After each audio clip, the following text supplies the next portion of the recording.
So this is our new, this is basically in pieces. This is our new billet intake that we made in-house. We're doing some dyno testing on it right now that we're going to go over and take a look at. And so, sorry about, these are the runners. So it's all separate, you know, bolt together, all designed in-house. We, you know, did inlets so we can kind of change the different inlets and put logos on them and whatnot. A little bit of a work in progress yet with the different runner lengths. We've been testing a lot of different runner lengths that bolt on the inside. So that's kind of a little bit of the secret sauce, but we're learning a lot really quick with this design and trying to do something cool that you can't normally get out of just your average casting, but it looks cool out of billet. So it was really hard to try to get that kind of machining, but Caleb pulled it off and it's looking really good.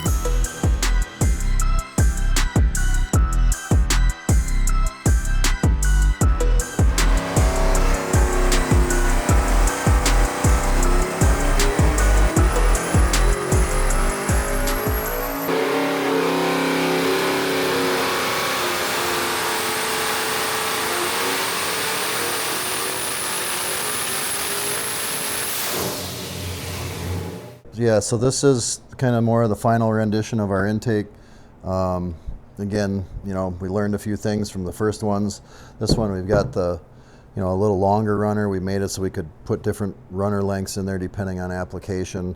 We're actually doing kind of a test today just to see what we see on the dyno.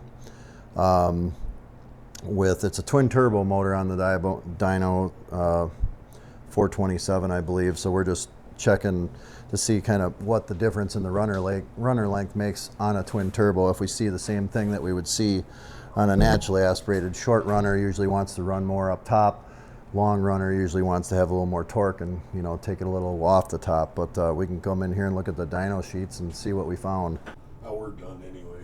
We made 1430. We're good. Call her quits.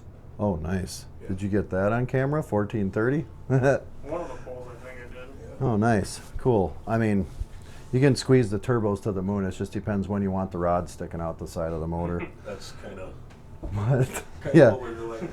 But they're doing some Haltech testing. We use Holley, we use Haltech, GM ECUs, Ford ECUs. This particular motor, the customer was getting a Haltech.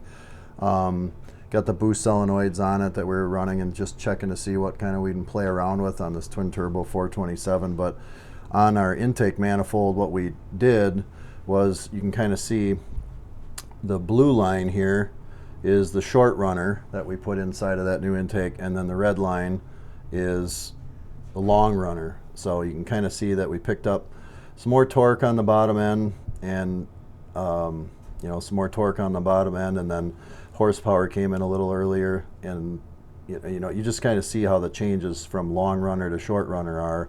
You know, again, blue is short runner, red is the long runner.